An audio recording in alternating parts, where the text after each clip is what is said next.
We did the parking. I started this last, I think 2 years, actually, when I very first started here. This is my third symposium, while many of you, some of you, Goss, I think might even be your 20th symposium here. It's my third symposium here, and when I came here, I wanted to share this with the community, and this is the idea of setting a gracious space. So many of you have heard this before, but if you're anything like me, it's good to hear it again. So there are four basic kind of focus areas of creating gracious space, and I'd like us to create this gracious space here as we gather in the plenaries, as we are together at meals, wherever we are. First is to talk about the setting. Are we comfortable? Is it too cold, too hot, too dark, too light? Can we do anything about that? Let us know, let us try. We are a room full of thinkers. I'm sure we can solve any problem. So don't hold things in. If you're uncomfortable in any way, let us know and let us see how we can fix it, because we want people to be comfortable, because when we're comfortable, then we can do more. We just have more of a capacity.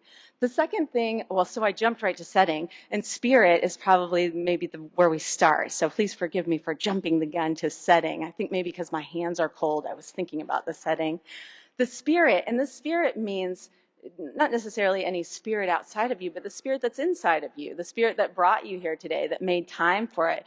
And it's not just about just sitting in the chair, showing up on time, but it's about bringing who you are and what your gifts are to the table, really being inclusive and open to learning, but also being fully present in yourself. So you're not just sitting there going, oh, what's that guy talking about? Or I don't necessarily agree, but you notice and you are present, which takes us to welcoming the guest. Because when we have that dialogue where we feel like that's wrong, or my inner critic is coming up, that's a real trigger, that there's something to learn there, and that we can welcome the guest, welcome the stranger, something that's different than how we ordinarily think or even agree with.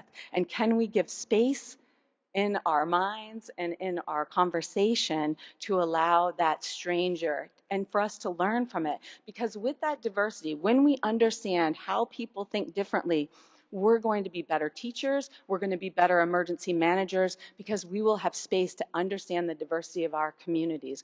All of our communities are not made of people just like us. They're made up of people who are just like all of us. It's a collective. Now, the last thing, I always say this is probably the most poignant and important thing for both our community as academics in emergency management, but also as emergency managers. So in an academic environment, there's a kind of an explicit feeling that you know everything. No, you're the faculty for emergency management. You know everything about Katrina and Sandy. You know everything about response and recovery and why things didn't go right, but we don't. We don't know it all. And even if we know a piece of it, from our perspective, from our experience there's a lot of part that's not yet visible to us. And so how do we make space to learn in public? And so I really want to encourage you for this space to be a space where we can learn from each other, where we don't have to cite all the people that we've read. Please share who inspires you, who you're reading, that sort of thing with other people.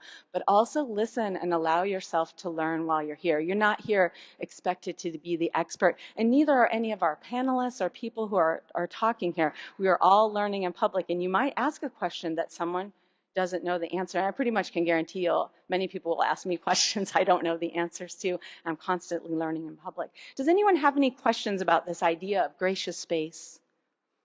So just want to say one more thing.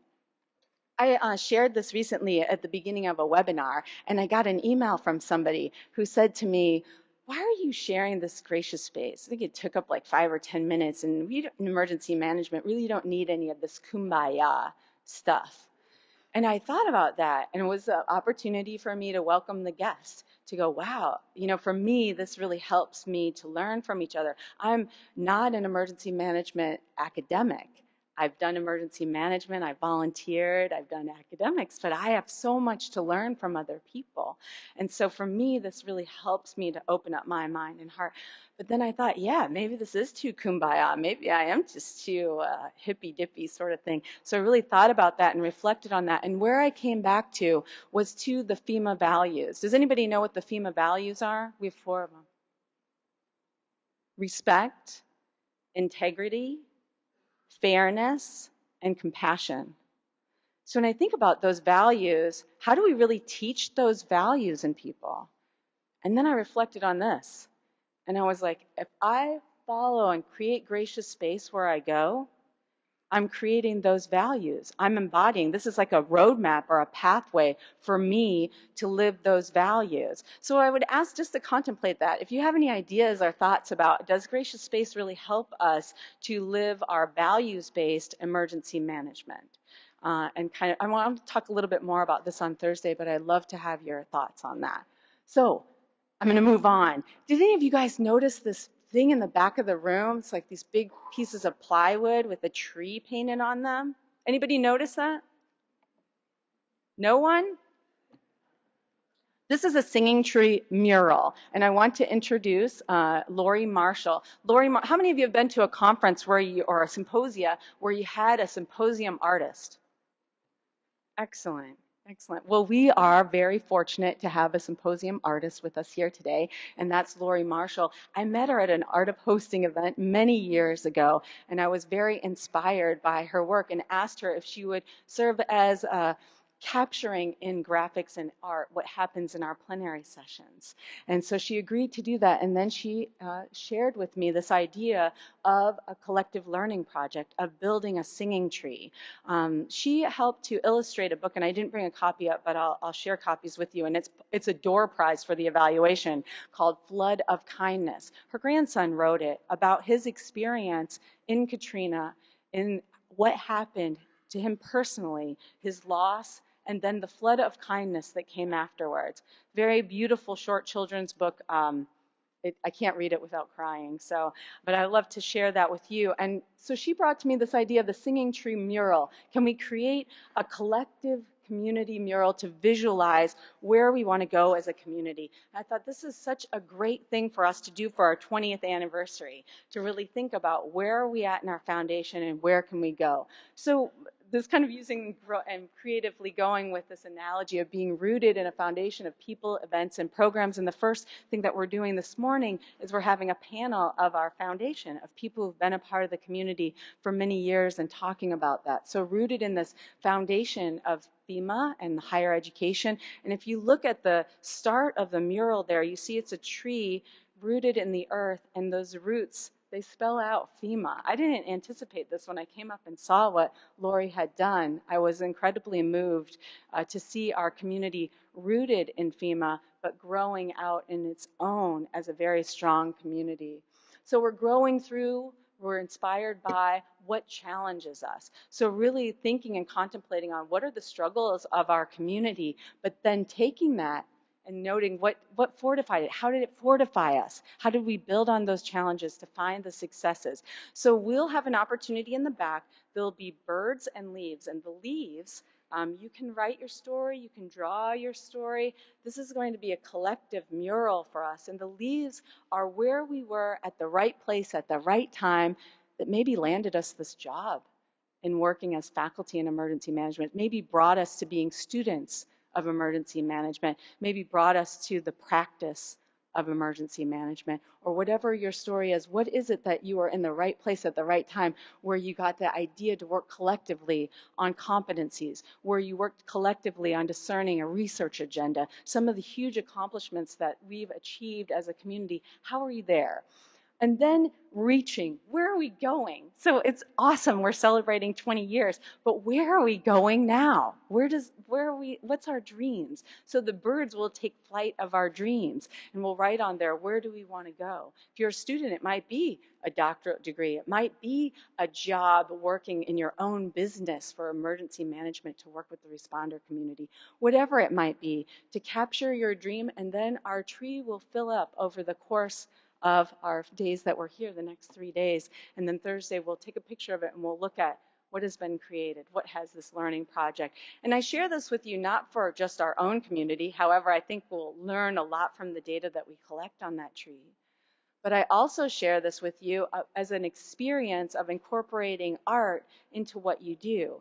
I think when we incorporate art, music, the visual, we tap into a different part of learning. And it's really important that we explore that as a community, what makes sense. I was nervous about doing this. I was nervous about bringing Lori because already I got that kumbaya thing about the gracious face. And I'm like, oh God, am I really pushing the envelopes for this community too far? We don't want to push so far out of our comfort zone that we just freeze. We want to create that gracious space where we feel free to participate, to be a part of this. This community is, the higher ed program is me and Barbara here at NETC on a regular basis with contract support from Danielle. That's 3 people. What we're doing is immense. We are educating the next generation of emergency management and homeland security practitioners. Think about the impact of the work that we're doing. It's huge, and you've been called to do this work. And so we really need to open up everything in order that we can get this right, that we can touch as many people as possible. Lori, was there anything you want to say? Come on up here then.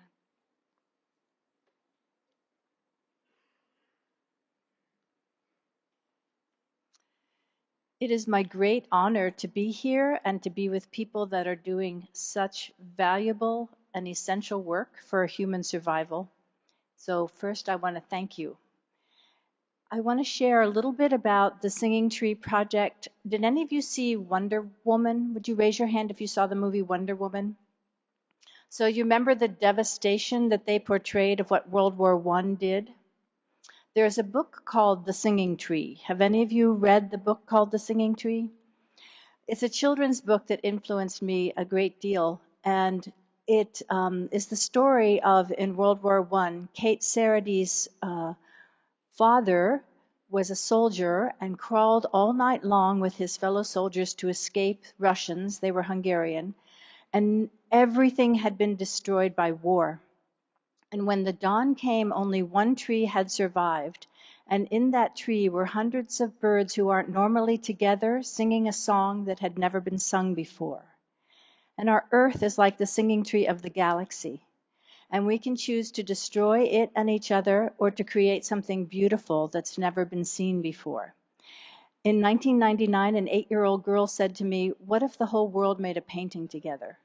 And that vision of us all working together stirred something very deep inside me, because I long for us to do this. And as global warming happens, as the planet gets hotter, it can get meaner. It could also be kinder and more coordinated than it's ever been, and that is my hope. So I'm inviting each of you to draw. How many of you haven't drawn since the 3rd grade? Right? How many of you got told you weren't a good artist? Right? So humans have been drawing for 60,000 years. We've been writing for 5,000. If you can draw a straight line or a curved line, you can make an image. Every one of you has a unique and powerful image that is needed by this mural. And there are instructions up there about some specifics to do. There's colored pencils, which are very refined and controllable. There's chalk, which is messy, and when we put a chalk drawing when we glue it, it's going to transform. So if you're into control, use the colored pencils. If you're into messiness, use the chalk. And this is the 56th singing tree in a forest of murals that have been made by over 18,000 people from 50 countries. And I'm so excited to see what is going to emerge. Thank you.